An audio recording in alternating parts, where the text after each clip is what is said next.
pada awal-awal kedatangan pengungsi Rohingya ini, dunia internasional tuh kagum sekali dengan masyarakat Aceh. Saya ingat ada pemberitaan yang bilang bahwa masyarakat Aceh itu exemplify the best of humanity, sebaik-baiknya manusia. Kenapa? Karena saat negara-negara lain itu main nolak-nolak Rohingya, pingpong sana, pingpong sini, termasuk pemerintah kita saat itu, Panglima Laut di Aceh berani kemudian menerima para pengungsi Rohingya untuk masuk ke dalam daratan. Nah, itu adalah tugas yang seharusnya tidak dilakukan oleh komunitas memang. Itu seharusnya adalah ditanggung jawab negara.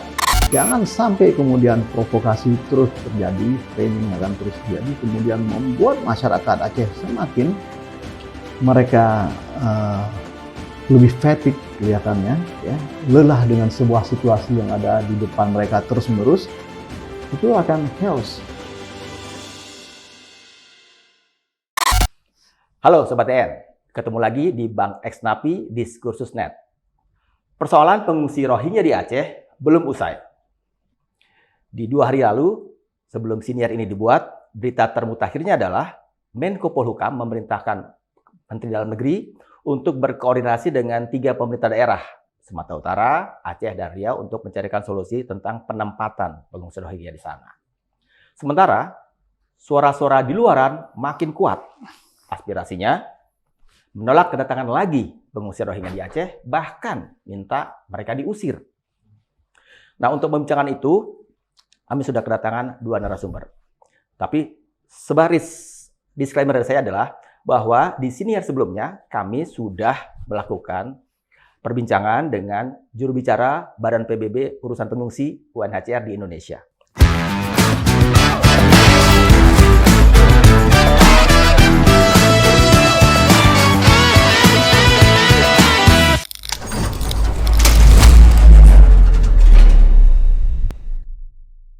Sekarang narasumbernya 2 dari pihak yang lain. Ada pertama Bapak Teuku Taufikul Hadi. Pak Taufik, beliau pernah menjadi anggota DPR dan sekarang sedang mencalonkan diri sebagai calon anggota legislatif lagi. Kebetulan beliau warga asli Aceh dan juga dapilnya nanti dapil Aceh ya Pak ya. Benar. Selamat datang Pak Taufik. Dan seorang lagi Pak Wirya Adiwena. Beliau adalah Deputi Direktur Amnesty International Indonesia. Selamat datang. Terima kasih Mas Insan.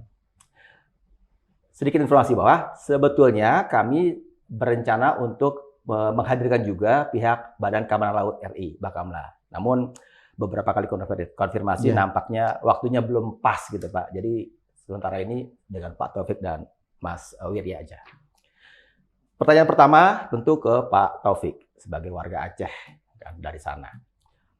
Adakah Pak Taufik juga menangkap keresahan, katakanlah begitu, kegelisahan atau malah kemarahan rakyat Aceh secara khusus dan mungkin juga rakyat Indonesia yang lain terhadap persoalan pengungsi Rohingya yang katakanlah mungkin ugal-ugalan nggak bisa diatur macam itu. Bapak sudah mendapatkan faktanya di lapangan? Ya, baik. Misal, pertama mereka ketika datang habis terusir dari Rakhine, ya, habis perang, itu mungkin mereka berlayar langsung dari daerah Birma itu ke Aceh. Ya. Ada sejumlah pengungsi tersebut, Rohingya tersebut yang datang ke Aceh pada saat itu. Jadi mungkin sekitar 5 tahun yang lalu. Ditangani oleh komunitas di Aceh. Jadi komunitas tepi pantai. Jadi masyarakat Aceh. Jadi semua tanggung jawab itu banyak diambil alih oleh komunitas. Menurut saya dengan keramah tamahan yang menurut saya baik ya pada saat itu. Tetapi kita ketahui juga pada saat itu gelombang tersebut itulah cukup signifikan jumlahnya, banyaknya ya. Dan tentu saja dalam jumlah yang cukup besar di situ pasti ada excess, ya, excess. Saya sendiri tidak mengatakan bahwa semua pengungsi itu adalah buruk, ya, tetapi ya pasti ada sebagian ada yang tidak bisa menyesuaikan diri dengan keadaan setempat. Kemudian sekarang, pada saat itu saya sudah membaca sebuah suasana bagaimana orang Aceh, komunitas di Aceh itu menerima masyarakat pengungsi tersebut, kaum pengungsi tersebut dengan akseptabilitas yang cukup tinggi. Ya. Tapi kesan saya, Jakarta tidak begitu suka. Kesan saya, tapi saya ini kan kesan. Kalau itu udah diperdebatkan susah saya jelaskan. Pada saat itu saya melihat Jakarta tidak begitu suka.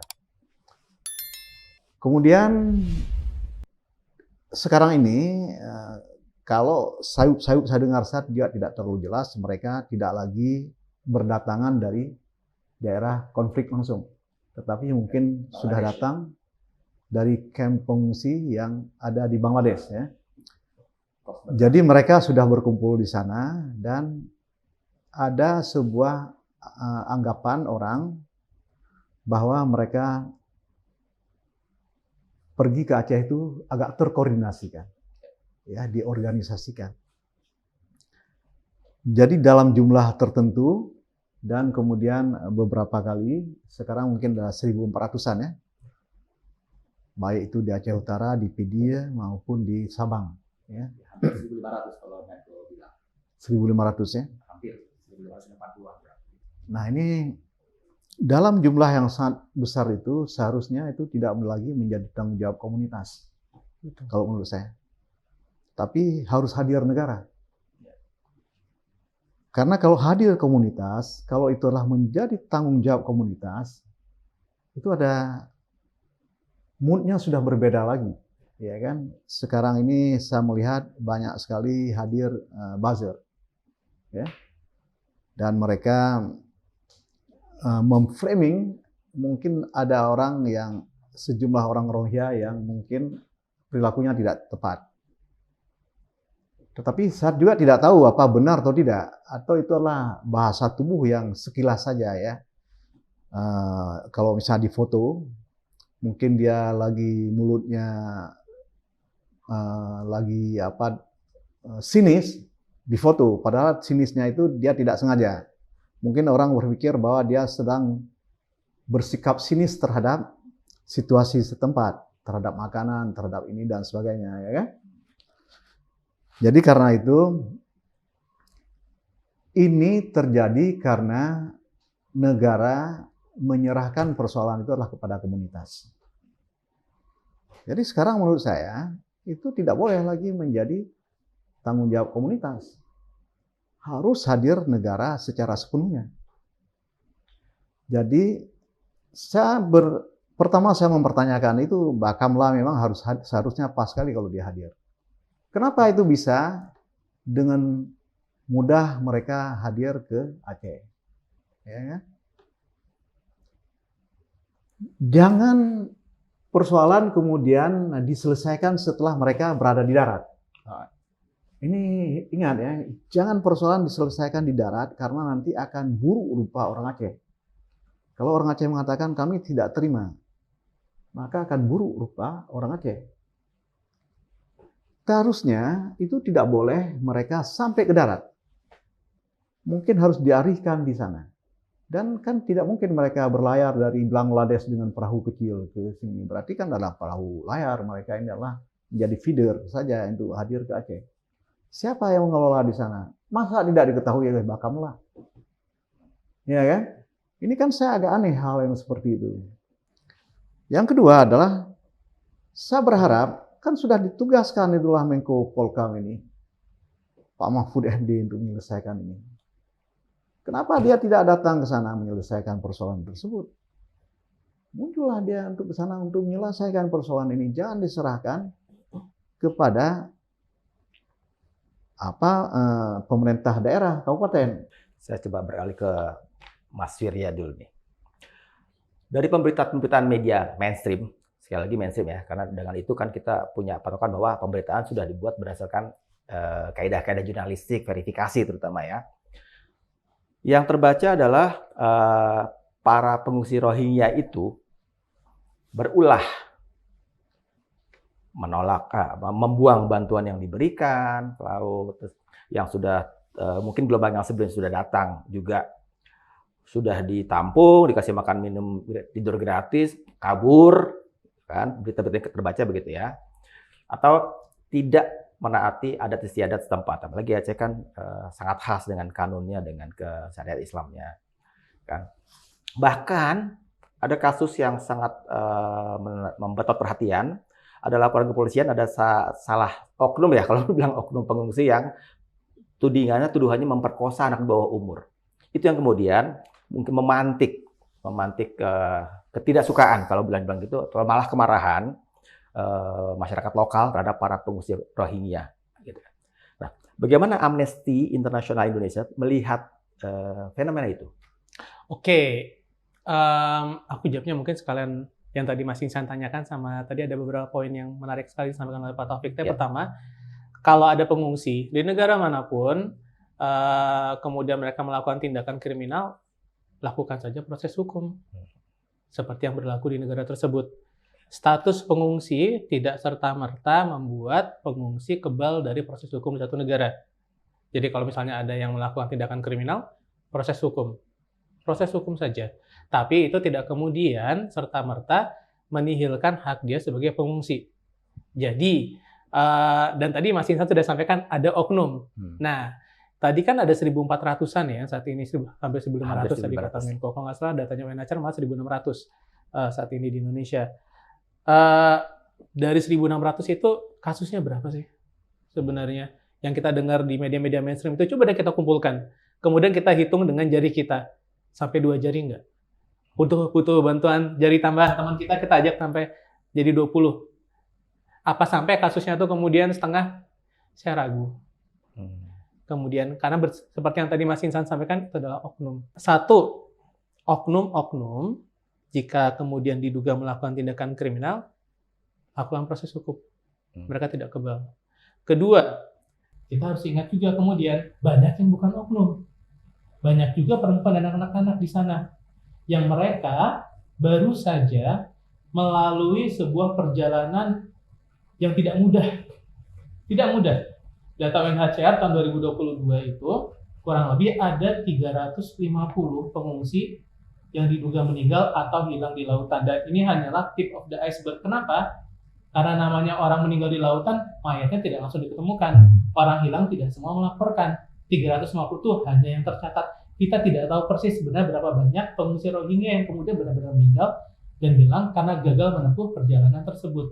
Banyak di antara perempuan dan anak-anak. Kalau kita peduli kepada kesejahteraan keamanan perempuan dan anak-anak, seperti yang tadi diinsinuasikan oleh Mas Insan, ya sepatutnya kita juga memberikan nasib 1.000 lebih pengungsi yang bukan oknum tadi, ya kan? Satu. Nah, namun kita tidak boleh juga kemudian menihilkan keresahan, kegusaran warga lokal Aceh. Dan ini saya setuju dengan Pak Taufik.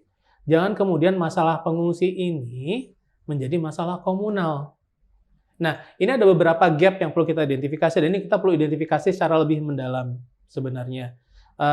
Tadi disampaikan oleh Pak Taufik, banyak tanggung jawab kemudian itu dipegang oleh komunitas. Dan kita lihat dari pemberitaan pengungsi yang datang dari tahun 2017 hingga sekarang, itu peran komunitas Aceh itu memang luar biasa sekali. Dan ini sebelum saya lanjutkan, saya pengen menggarisbawahi pada awal-awal kedatangan pengungsi Rohingya ini, dunia internasional itu kagum sekali dengan masyarakat Aceh. Saya ingat ada pemberitaan yang bilang bahwa masyarakat Aceh itu exemplify the best of humanity, sebaik-baiknya manusia. Kenapa? Karena saat negara-negara lain itu main nolak-nolak Rohingya, pingpong sana, pingpong sini, termasuk pemerintah kita saat itu, Panglima Laut di Aceh berani kemudian menerima para pengungsi Rohingya untuk masuk ke dalam daratan. Nah, itu adalah tugas yang seharusnya tidak dilakukan oleh komunitas memang. Itu seharusnya adalah tanggung jawab negara. Salah satunya adalah negara Indonesia, tapi juga adalah tanggung jawab negara-negara lain yang waktu itu kita dengar beritanya melakukan permainan pingpong berbahaya. Gimana nggak berbahaya? Jadi bolanya manusia. Tapi juga tanggung jawab negara Indonesia, Malaysia, dan Thailand. Seperti itu. Jadi, Kalau kita bisa memiliki komitmen bersama nih, komitmen bersama, Indonesia punya komitmen yang sudah dituangkan dalam Perpres 125 tahun 2016 bahwa kita akan memberikan bantuan kemanusiaan, termasuk di dalamnya search and rescue. Dan negara-negara di wilayah ini, termasuk misalnya Malaysia, Thailand, bahwa saat ada kapal Rohingya, kapal pengungsi lain yang melintasi perairan kita dan mereka kebetulan membutuhkan bantuan kemanusiaan, bantuan darurat, tidak akan dijadikan bahan mainan pingpong, tidak akan ditolak sana-sini, tapi dipastikan keamanan mereka adalah upaya mencari suaka. Nah, apakah tidak bisa diartikan bahwa justru entah pengungsi Rohingya-nya atau mungkin ada jaringan yang bermain di situ, memanfaatkan, mengeksploitasi justru bahwa tahu rakyat Aceh begitu welcome, begitu hangat, makanya sekarang berbondong-bondong datang ke Aceh, apalagi setelah Malaysia disebut-sebut tidak mau lagi terima, gitu kan. Jadi memang sekarang tujuan utamanya Indonesia, gitu. Nah, namanya jaringan penyelundup manusia itu memang adalah salah satu masalah besar dalam perpindahan pengungsi. Tapi yang harusnya kita garis bawahi,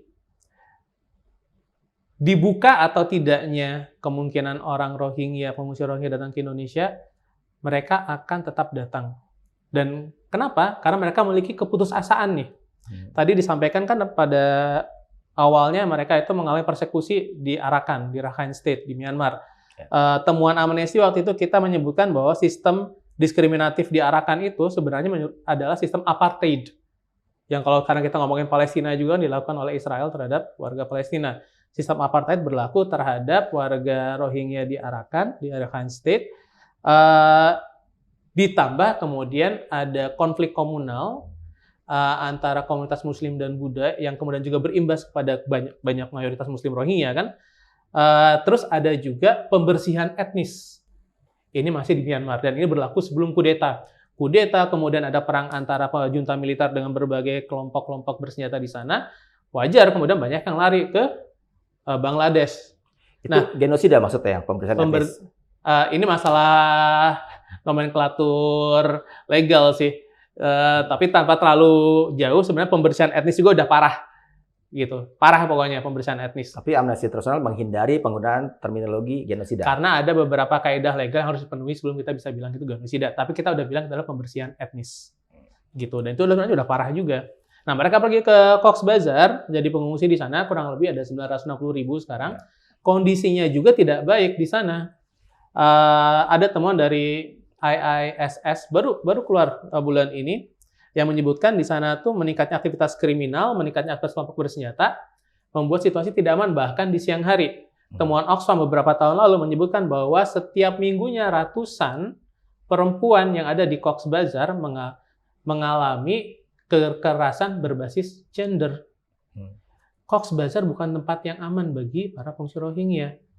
Tapi mereka tidak tahu kemudian harus kemana. Tidak diterima di Bangladesh, tidak memiliki tempat aman di Cox's Bazar, susah untuk diresettle ke negara ketiga, mau pulang ke negara asal, itu adalah pembersihan etnis. Ada apartheidisme di sana. Wajar kalau mereka akan kemudian merasa putus asa. Keputusasaan ini yang kemudian dimanfaatkan oleh para penyelundup. Mereka tuh ngomong apapun, karena mereka berusaha ngejual jasa. Jasa apa? Memindahkan orang yang ke tempat lain. Janji-janji manis bakal mereka kasih kepada orang yang putus asa. Harapan-harapan. Nah, coba kita tempatkan posisi kita di sisi para pengungsi Rohingya. Kita lagi mengalami putus asa, nggak tahu lagi masa depan kita seperti apa, diberikan harapan-harapan oleh para penyelundup. Akan keluarlah mereka. Alhamdulillah pada tahun 2017 hingga sampai sekarang masih banyak yang warga Aceh, komunitas-komunitas mau menerima. Nah, kalaupun dan kami tidak setuju kalau ini terjadi, kalaupun kemudian pemerintah Indonesia mengatakan bahwa sudah kita tolak sekarang pengungsi Rohingya, akan tetap pergi mereka. Kenapa? Karena situasinya itu seperti dari mulut harimau ke mulut buaya. Apapun yang akan mereka lakukan untuk mencari tempat yang lebih baik. Dan yang akan terjadi kalau kemudian pemerintah Indonesia kemudian juga menutup bersama dengan pemerintah-pemerintah lain di kawasan adalah kapal-kapal ini akan datang dengan kondisi banyak sekali tidak manusiawi, overcrowded, melebihi kapasitas, tidak cukup makanan. Yang tadi seperti saya sampaikan, banyak 350 orang tahun 2022 ini, banyak yang tenggelam, banyak yang hilang. Dan ini masih tip of the iceberg. Mereka akan datang, ditolak sana sini, yang akhirnya akan terjadi adalah, kemungkinan akan terjadi adalah lautan di sekeliling kita ini akan menjadi lautan berisikan tragedi kemanusiaan. Apa itu yang ingin kita lakukan? Apa itu yang kita harapkan terjadi? Kan tidak. Tapi, lagi-lagi nih, jangan kemudian kita benturkan kegusaran, keresahan warga-warga lokal yang melihat keberadaan pengungsi-pengungsi Rohingya ini sebagai apapun itu. Kita dengarkan keresahan-keresahan itu, dan jangan sampai kemudian itu menjadi perbenturan yang sifatnya horizontal. Ada yang bilang juga misalnya kayak, loh, warga tadi kan warga lokal kemudian melihat pengungsi Rohingya mendapatkan bantuan. Ya wajar mereka nggak bisa kerja. Kemudian, tapi jangan sampai ini menimbulkan kecemburuan sosial. Nah, di situ adalah tugas negara. Tugas negara yang mengelola kemungkinan-kemungkinan ini agar tidak kemudian memuncak menjadi sebuah konflik horizontal. Pak Taufik, menanggapi ini? Jadi Munculnya keresahan sosial, kecemburuan sosial malah disebutnya, atau malah udah memantik keresahan sosial di sana gitu. Jadi kalau saya lihat itu, orang Aceh dalam konteks ini berbeda dengan tahun 2017 dengan sekarang. Sekarang ini kalau saya lihat masyarakat umum, awam ya, itu kelihatan tidak begitu memiliki empati atau simpati ya. Tetapi di kalangan intelektual ya, orang yang cukup terdidik, mereka masih berbicara di dalam konteks kemanusiaan. Jadi kan berbahaya kalau misalnya masyarakat awam ini bersikap. Karena itu menurut saya, lepas apakah itu adalah ada provokasi tertentu dari pusat, ya, agar orang Aceh itu bersikap tidak toleran terhadap kehadiran mereka, menurut saya itu harus diselesaikan persoalannya. Jangan dibiarkan kemudian persoalan menjadi lebih rancu dan lebih keras. Jadi maksud saya lebih keras adalah sikap ketidaksenangan warga Aceh semakin meluas. Sekarang menurut saya tidak cukup luas, masih ada yang bisa memahami persoalan seperti itu. Tetapi kan di Aceh itu kita ketahui bahwa sebuah provinsi dengan tingkat pertumbuhan ekonomi yang paling rendah di Sumatera. Ya. Tidak ada kegiatan ekonomi. Jadi masyarakat di sana itulah mencari pekerjaan yang paling minimal saja sudah susah. Jadi ada sesuatu yang mudah memicukan amarah mereka. Walaupun itu adalah bantuan tersebut dari UNHCR dan sebagainya. Masyarakat di sana itulah lebih susah barangkali, seperti di pantai itu. Ya. Ini harus diselesaikan oleh pemerintah pusat. Nah, saya sejauh ini misalnya pemerintah saya sendiri di sana, di Aceh itu, yaitu gubernur, tidak pernah saya menemukan kata-kata bahwa dia sedang melakukan koordinasi ke Jakarta untuk menyelesaikan persoalan tersebut. Paling-paling Jakarta itu adalah melakukan Zoom dengan pemerintah kabupaten di sana. Saya sudah yakin walaupun ada instruksi, itu agak susah mereka melaksanakan. Mereka itu kan pemerintahan terbawah. Apa yang bisa mereka lakukan? Yang harus dilakukan adalah, pertama adalah koordinasi harus dilakukan oleh gubernur dengan pemerintah pusat. Pemerintah pusat harus mengambil alih. Jadi jangan membiarkan kemudian terpicu persoalan yang tidak tepat. Apakah Pak Taufik ingin mengatakan, tolong koreksi kalau saya salah menyimpulkannya, bahwa segala keresahan yang terbaca, ya, terutama di media sosial terutama ya, tentang perilaku yang tidak menyenangkan, yang buruk katakanlah begitu dari para pengungsi Rohingya itu masih dalam batas-batas toleransi menurut Pak Taufik. Kalau menurut saya sependapat yang dikatakan oleh Mas Wirya. Pak Wirya tadi, bahwa kalau memang ada sesuatu yang buruk dari mereka harus diselesaikan secara hukum. Jadi kalau itu dari polisi kalau mengatakan begitu, kemudian dia tidak bertindak, itulah polisi yang tidak tepat, misalnya tidak baik. Nah, kalau ketika itu tidak diangkat menjadi sebuah kasus, diproses secara hukum, maka ada anggapan bahwa itu tidak benar. Ya kan? Karena itu menurut saya itu harus diselesaikan secara hukum. Karena kalau tidak itu diproses secara hukum, maka orang bertanya, ada nggak kasus tersebut? Jangan-jangan itu hanya polisi itu yang mengatakan begitu, dan mungkin polisi itu yang melakukan provokasi. Karena itu saya berharap kalau ada kasus diselesaikan dengan segera. Dalam konteks saya ini kan dulu wartawan perang. Saya di media Indonesia adalah wartawan perang. Konflik itu adalah akan menghadirkan sebuah kelompok orang yang memang akan tersisihkan dan mereka mungkin akan menjadi pengungsi. Dan tidak semuanya dari bagian mereka itu adalah memiliki perilaku yang sama semuanya. Pasti ada yang menurut saya berbeda, karena kita dalam kehidupan sosial juga normal itu ada sesuatu yang berbeda. Jadi kalau ditanyakan apakah ada mereka berbeda, ada. Mereka mungkin ada yang menurut saya yang agak nakal sedikit, ya kan?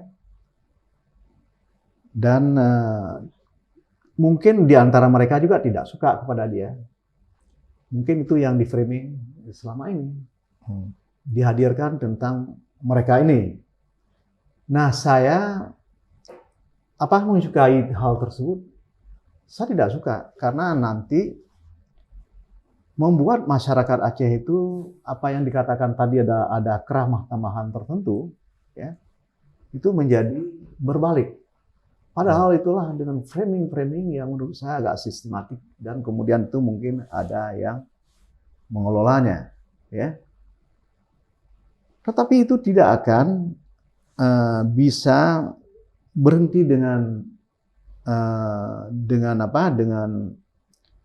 secara normal. Berhenti saja begitu, tidak menurut saya. Kalau persoalan ini tidak diambil alih oleh negara. Jadi sekali lagi saya ingin mengatakan, jangan sampai kemudian provokasi terus terjadi, framing akan terus terjadi, kemudian membuat masyarakat Aceh semakin mereka lebih fatigue kelihatannya, ya, lelah dengan sebuah situasi yang ada di depan mereka terus-menerus, itu akan chaos. Dan itu akan mencemarkan wajah Aceh di mata internasional.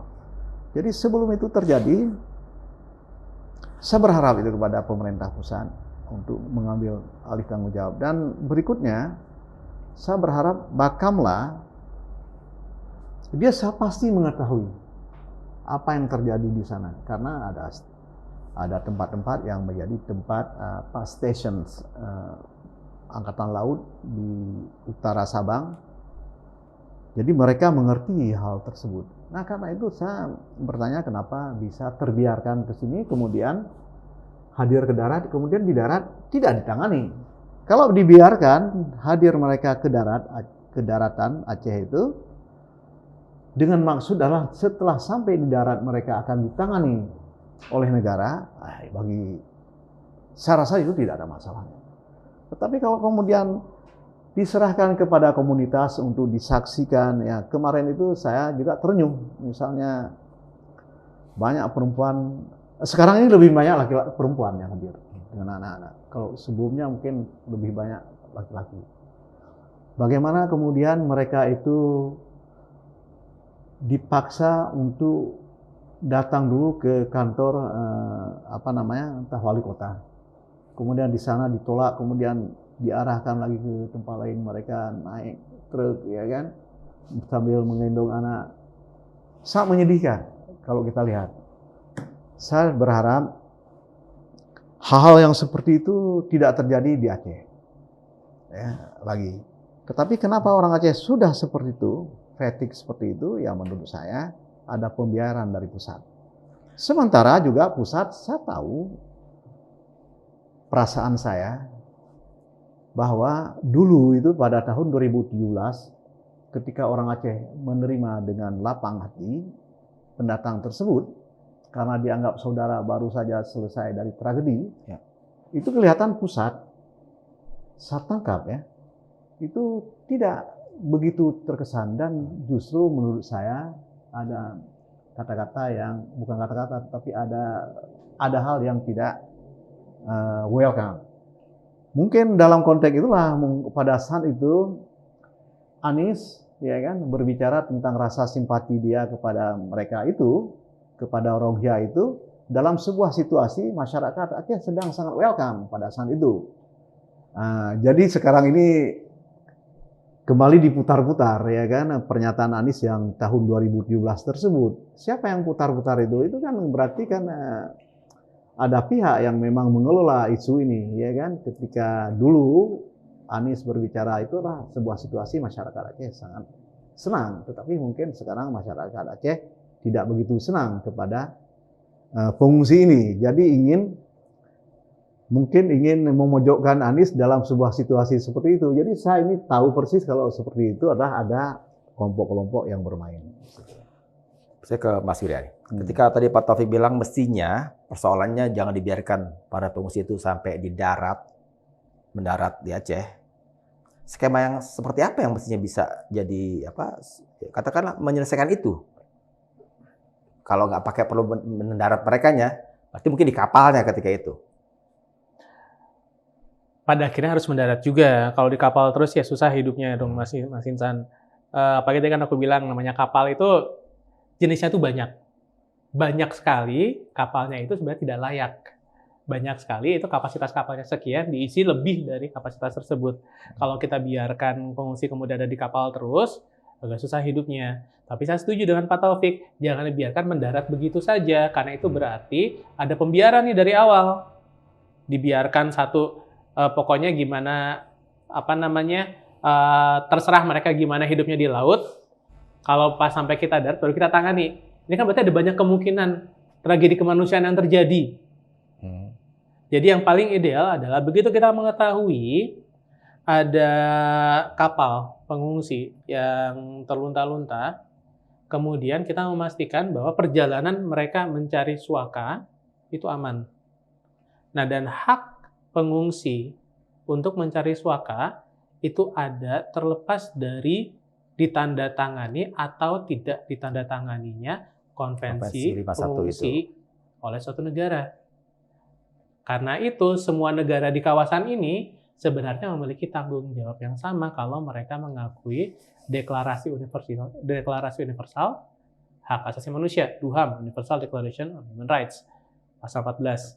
Nah, hal yang ideal jadi ada mekanisme yang sifatnya internasional, jadi tanggung jawab bersama, di mana ada koordinasi antara negara-negara di kawasan yang bisa saling memberikan alert dan menyetujui bahwa search and rescue, fungsi pencarian dan penyelamatan dilakukan.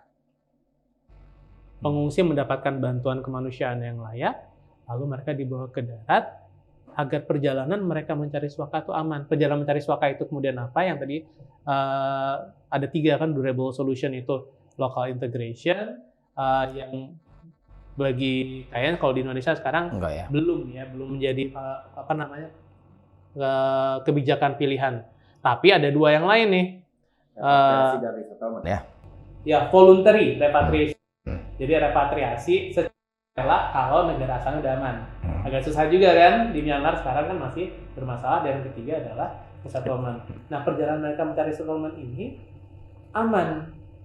Kemudian soal konvensi tadi, konvensi tentang pengungsi tahun 51 kalau nggak salah ya. 51 ya. 57 ada. Konvensi pengungsi tahun 59, optional 61. Oke. Otoritas kita itu nampaknya bersandar pada itu, bahwa selama ini Indonesia menerima pengungsi atas dasar kemanusiaan. Tapi Indonesia belum atau tidak menandatangani konvensi itu. Jadi nggak salah juga kalau kita tidak menerima mereka, menolak mereka. Nggak salah secara hukum internasional ya. Kalau kemudian kita tidak memiliki kebijakan untuk melakukan integrasi lokal atau resettlement bagi pengungsi, itu memang tidak dimandatkan karena kita tidak menandatangani konvensi pengungsi. Tapi namanya konvensi internasional itu banyak. Yang satu tadi Universal Declaration of Human Rights, kita ratifikasi pasal 14 mengakui hak pengungsi untuk mencari suaka. Kita juga menandatangani International Covenant on Civil and Political Rights. Kita juga menandatangani Conventions Against Torture. Kita juga menandatangani konvensi-konvensi pelindungan, misalnya hak anak-anak, elimination of discrimination against women, rights of people with disability. Jadi sebenarnya kalaupun kita tidak menandatangani konvensi pengungsi, ada konvensi-konvensi lain yang memberikan kita mandat untuk melindungi orang-orang yang antara lain bisa berada dalam komunitas pengungsi tersebut. Dan yang pasti, walaupun kita tidak menandatangani konvensi pengungsi, ada dua hal nih. Yang pertama, kita memiliki mandat untuk tidak melakukan refoulement, pemulangan paksa kembali pengungsi ke negara asal mereka, ataupun menolak mereka saat mereka dalam kondisi darurat. Coba kita bayangkan, misalnya tadi kata saya kan, situasinya mereka ada di kapal yang kekurangan bantuan kemanusiaan, kekurangan makanan, kekurangan minuman, banyak kasus di mana mereka kemudian hilang di lautan. Kita melihat ada mereka datang ke sini terus kita kayak tunggu. Kalian tidak diterima, kita tolak kembali. Dengan kesadaran penuh bahwa mereka bisa saja tenggelam. Apa itu bukan perlakuan yang tidak manusiawi? Nah, yang kedua, kita tidak menandatangani konvensi pengungsi. Oke, nah kita punya Pancasila. Sila kedua itu apa? Kemanusiaan yang adil dan beradab. Skenario yang tadi saya sampaikan. Itu Mas Wira, itu bisa katakan itu adalah perspektif kaum intelektual terdidik. Betul. Itu kan tidak semua di-share oleh masyarakat umum, ya. Tidak ada pemahaman seperti itu, sementara juga mereka bukan dalam sebuah situasi yang cukup baik. Betul. Ya.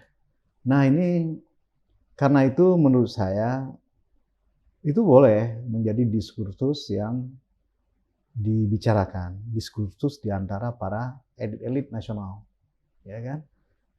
Terutama di kalangan pemerintah pusat. Untuk dibicarakan hal tersebut, tetapi bagi masyarakat Aceh itu adalah persoalan itu mendesak, harus diselesaikan. Nah ini saya setuju Pak Taufik, Ya? saya setuju sekali. Seperti saya sampaikan di awal, jangan sampai kemudian mandat kita nih untuk tidak menolak pengungsi, untuk tidak melakukan refoulement, dibenturkan dengan kondisi dan keresahan warga Aceh yang harus kita anggap sebagai valid. Harus kita anggap sebagai valid. Jangan kita remehkan. Kalau misalnya kemudian ada warga Aceh yang merasa resah. Kita cari tahu keresahannya dari mana. Tadi kan Pak Taufik menyampaikan ada beberapa kemungkinan nih. Ada provokasi, ada masalah ekonomi. Dan kalau masalah ekonomi saya sedih sekali. Karena saya melihat berarti ini ada dua kelompok yang tidak beruntung, kemudian dibenturkan satu sama lain. Sedih sekali dong kita. Masa antara dua kelompok yang sama-sama menderita, kemudian harus dibenturkan secara horizontal. Sedih sekali. Jadi jangan sampai, sebenarnya betul, keresahan itu kita pinggirkan begitu saja. Yang dilakukan pemerintah saat ini untuk memastikan bahwa pengungsi mencari tempat yang tidak ada perbenturan secara horizontal dengan warga lokal, itu sebenarnya sudah cukup tepat. Cukup tepat karena ada beberapa catatan. Sudah cukup tepat. Dan memang tidak ada kewajiban pengungsi itu kemudian kalau misalnya tiba di suatu tempat, ya mereka harus nunggu di tempat itu sampai mereka mendapatkan resettlement. Nggak harus mereka tiba di Aceh sampai setahun, 2 tahun, 5 tahun kemudian mereka akan harus ada di Aceh sampai mereka mendapatkan resettlement ke negara ketiga. Nggak ada kewajiban itu kok. Kita bisa mencari tempat yang aman bagi para pengungsi tanpa membenturkan pengungsi dengan warga lokal. Nah, di sini harus digarisbawahi, ada ide-ide untuk kemudian menempatkan fungsi ke pulau terpencil.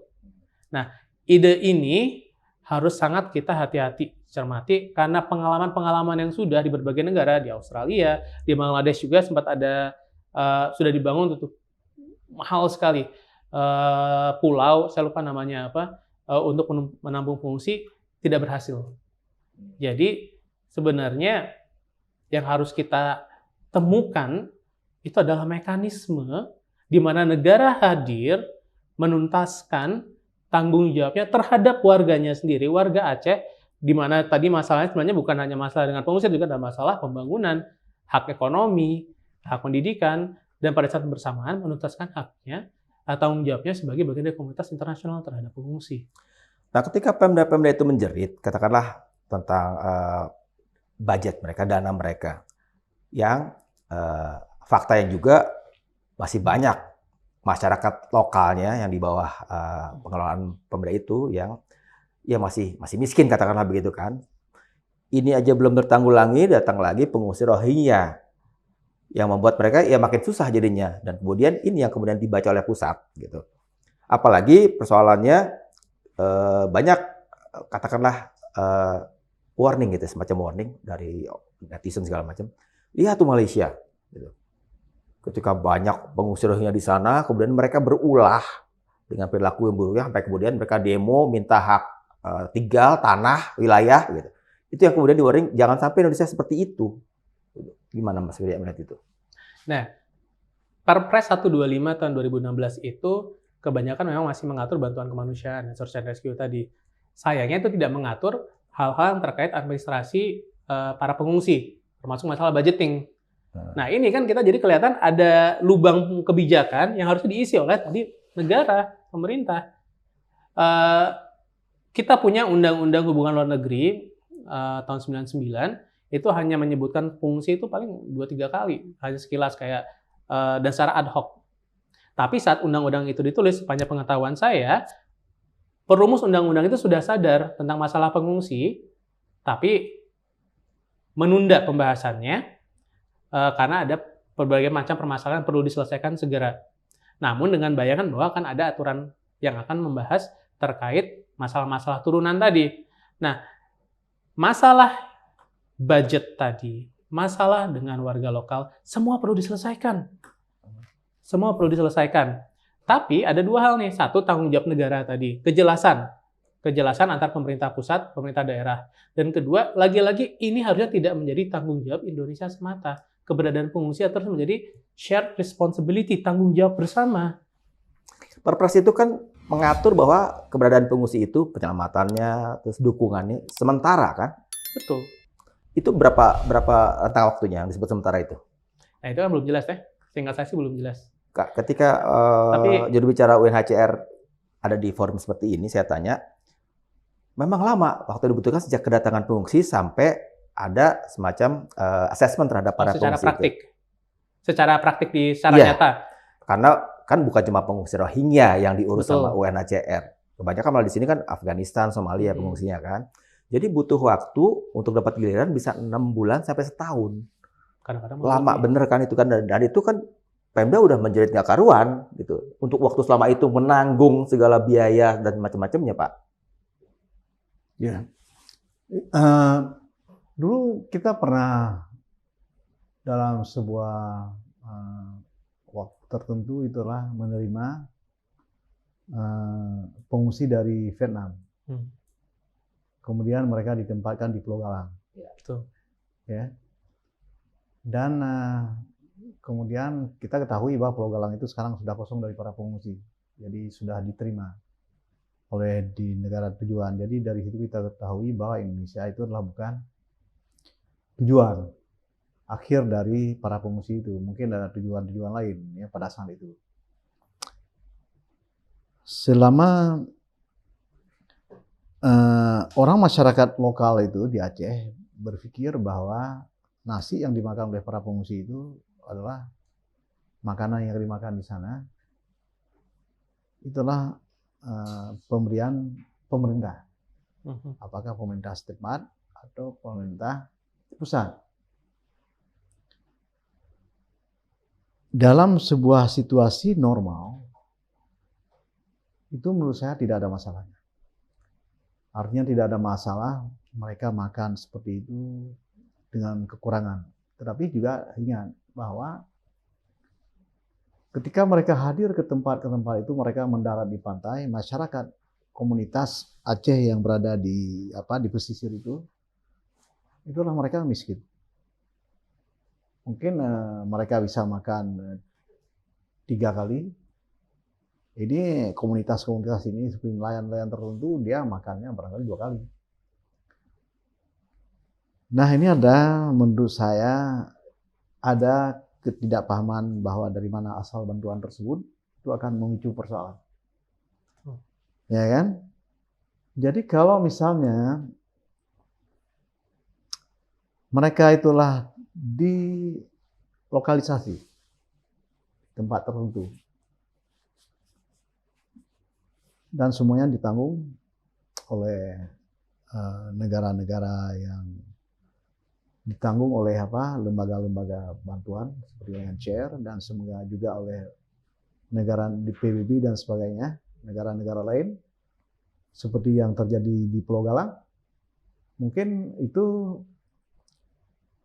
akan mengurangi akses, ya kan? Akan mengurangi akses konflik horizontal. Pak Taufik, tentang Pulau Galang.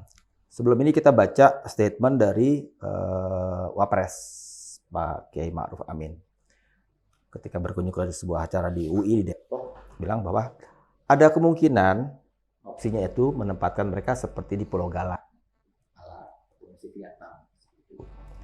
Itu masih wacana. Tapi kemudian menyusul mungkin kemarin ya berita komentar dari Menko Polhukam. Jangan seperti Pulau Galang. Tapi ketika dicoba dikejar terus oleh wartawan, tidak ada alasan argumentasinya. Nah, ini yang buat saya jadi pertanyaan, kira-kira apa? Artinya apakah pengalaman Pulau Galang itu buruk sehingga tidak bisa skema itu dipakai untuk menanggulangi persoalan pengungsi Rohingya? Atau apa? Pertama itulah dari perbedaan sikap dari seorang Wapres dan kemudian Menko, itu menunjukkan bahwa pemerintah pusat sampai sekarang belum ada skema penyelesaian. Itu harus diketahui. Lantas seperti kelompok seperti Mas Fira ini, kelompok HAM, itu kelihatan agak menentang. Mereka ditempatkan di Pulau Galang, ya kan? Itu kan perspektif mereka. Dalam rangka adalah penghargaan terhadap hak asasi manusia, ya kan? Tetapi saya melihat hal tersebut itu tidak akan, kalau kita ini tidak melakukan langkah antara dulu, itu akan terjadi konflik yang kemudian akan menjadi lebih parah nanti. Pertama, perahnya adalah akan terjadi hal yang tidak kita harapkan terhadap para pengungsi. Yang kedua adalah membuat wajah buruk pemerintah, masyarakat Aceh. Yang dulu adalah sangat menerima, sekarang kok bisa menolak seperti itu. Karena itu menurut saya, kita harus mengambil langkah yang menurut saya yang bisa dilaksanakan, dan langkah tersebut itu akan mengurangi persoalan yang lebih besar. Jadi kalau misalnya mungkin kekhawatiran pemerintah, kalau ditempatkan seperti kasus Pulau Galang itu, semuanya ditanggung oleh pemerintah Indonesia. Ya. Nah, itulah berarti kan tidak dibicarakan dengan UNHCR secara baik bagaimana untuk hal-hal ini, agar kemudian ada intervensi internasional di dalam konteks tersebut. Nah, ini yang saya sebutkan tadi adalah pemerintah pusat tidak hadir sepenuhnya, jadi agak abai terhadap hal tersebut. Menurut saya kalau di Pulau Galang tidak ada masalah, tidak mengurangi hak asasi mereka. Maksudnya di pulau terpencil, dipencilkan mereka di tempat tertentu untuk mengurangi akses. Itu tidak mengurangi hak, tidak mengurangi apapun, menindas rasa kemanusiaan mereka. Mas Wirya mungkin ada tanggapan dari wacana yang kemudian masih simpang siur ini jadinya? Saya pertama setuju dengan Pak Taufik bahwa saat kita melihat dua pejabat tinggi negara secara publik kemudian nggak setuju, itu kan berarti belum sepakat ya di belakang layar jangan tidak dibicarakan, dan ini menjadi perhatian kita bersama. Warga sudah resah, warga sudah gusar, pengungsi butuh bantuan pada saat bersamaan secara darurat, pemerintah masih tidak bicarakan ini secara serius. Nah, terkait wacana tentang menempatkan pengungsi secara localized di sebuah tempat, saya mengerti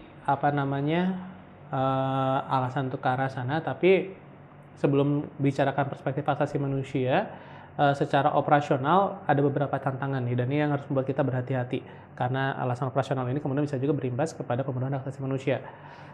Untuk menciptakan fasilitas yang bisa menampung pengungsi secara manusiawi itu tidak murah. Ya. Akses terhadap kesehatan, akses terhadap pendidikan, bantuan-bantuan kemanusiaan, bantuan perumahan yang lain segala macam itu tidak murah. Saat kita membuka hal tersebut di sebuah pulau, itu saya bayangkan akan membutuhkan biaya yang tidak murah juga. Tentu kita tidak bisa bandingkan dengan Bangladesh yang jumlah pengungsinya tinggi, tapi investasi ke arah sana tentu tidak kecil juga. Nah, saat ini kan yang dilakukan adalah memanfaatkan infrastruktur yang ada. Sebenarnya kalau saya lihat itu adalah sebuah langkah yang cukup bijaksana juga. Tidak perlu di Aceh. Tidak perlu di Aceh. Infrastruktur pemerintah banyak. Seperti saya sampaikan tadi, tidak perlu pengungsi tiba di suatu tempat sampai di resettlement akan berada di tempat tersebut. Ini hanyalah masalah koordinasi pemerintah pusat dan pemerintah daerah bersama third party seperti UNHCR. Nah, yang kedua, saat investasi mahal untuk menciptakan sebuah bangunan infrastruktur yang layak bagi pemenuhan hak asasi manusia para pengungsi di sebuah tempat yang terpencil, awalnya menjaga fasilitas itu tetap bisa bekerja pun akan mahal. Padahal tadi kita sudah mencatat proses resettlement bagi para pengungsi ini bisa memakan waktu panjang. Nah, jadinya seperti tadi saya sampaikan, menurut saya saat kita membicarakan opsi tersebut, kita benar-benar harus lihat detailnya nih, kemungkinan-kemungkinannya. Hingga ke budget, karena tadi yang permasalahan banyak kita bicarakan hari ini kan masalah pendanaan. Ya. Nah, konsekuensinya itu apa? Pendananya siapa yang menanggung, bagaimana? Segala macam itu harus kita jabarkan beserta semua opsi-opsi lain dan melihat juga ekses-ekses yang memungkinkan muncul di sisi hak asasi manusia.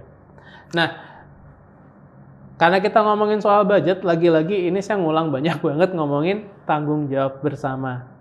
Tanggung jawab bersama ini bukan hanya tanggung jawab masyarakat Aceh.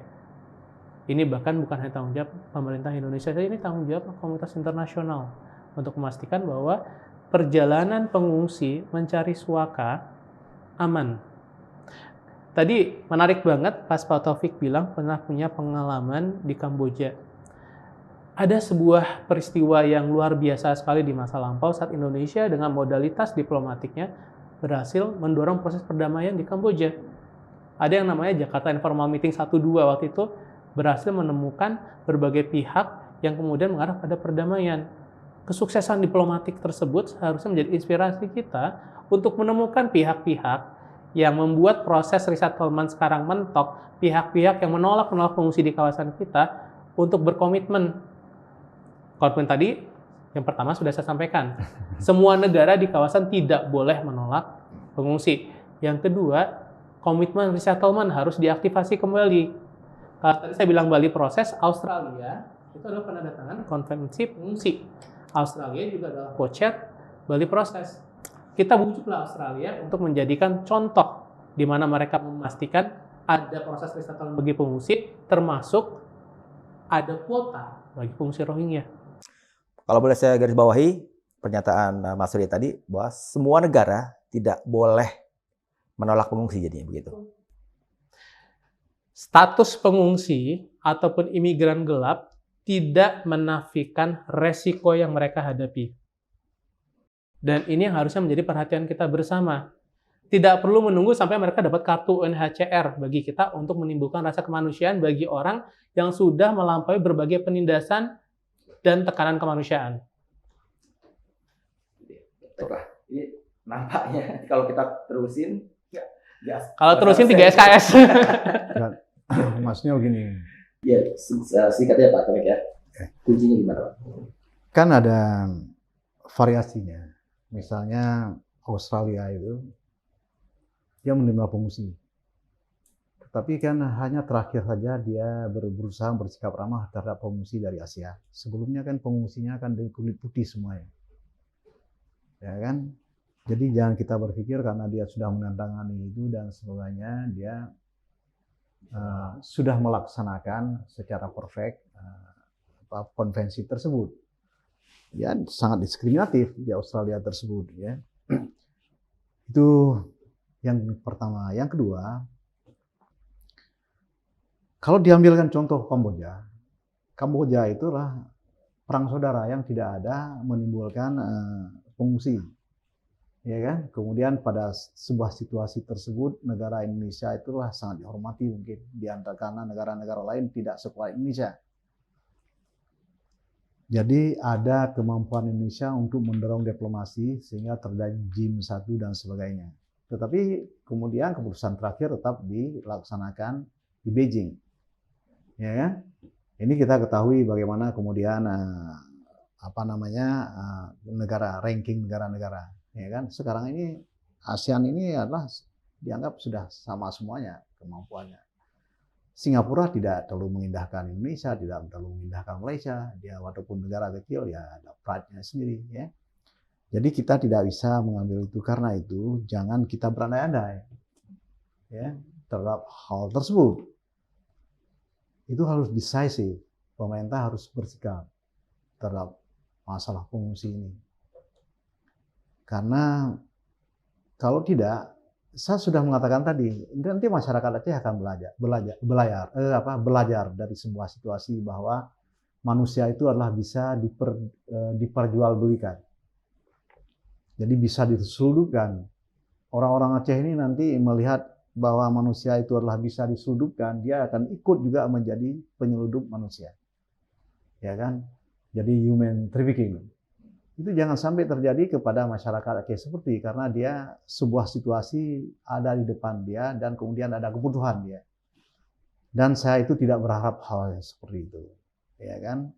Karena itu saya mengatakan bahwa persoalan budget itu kan persoalan yang tidak mudah.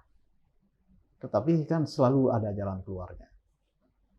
Karena itu menurut saya jangan kemudian persoalan itu adalah ditempatkan di Aceh seperti sekarang ini. Toh juga tidak ada akses terhadap pendidikan anak-anak. Tidak ada juga kemudian penyelesaian terhadap masa depan mereka dan sebagainya. Seperti ditelantarkan seperti itu saja. Jadi kita jangan dulu bersikap curiga terhadap upaya melakukan lokalisasi terhadap mereka. Oke. Baiklah, terima kasih Pak Taufik, Mas Wirya. Ada banyak insight, banyak masukan, banyak juga mudah-mudahan juga yang belum tahu jadi lebih tercerahkan, lebih berimbang informasinya, itu penting juga rasanya kan. Sembari kita menunggu kerja-kerja dari pemerintah, memang kewajiban pemerintah kan buat di kita ini tentang opsi-opsi untuk mencari solusi atas pengungsi Rohingya di Aceh. Sementara ini kan Mendagri yang sudah ditugaskan oleh Menko Polhukam untuk itu. Sementara kita akhiri sampai di sini aja ya Pak ya, dan Mas Wirya. Sobat TN, begitulah diskusi kita dari narasumber yang kompeten untuk persoalan ini, pengungsi Rohingya. Dan kita berharap tentu pemerintah melakukan gerak cepat untuk segera didapatlah solusi yang sebisa mungkin memuaskan para pihak, gitu kan. Jadi kita akan coba kawal persoalan ini untuk kita kemudian bisa memberikan informasi yang terbaik, gitu kan, kepada semua orang supaya lebih berimbang informasinya.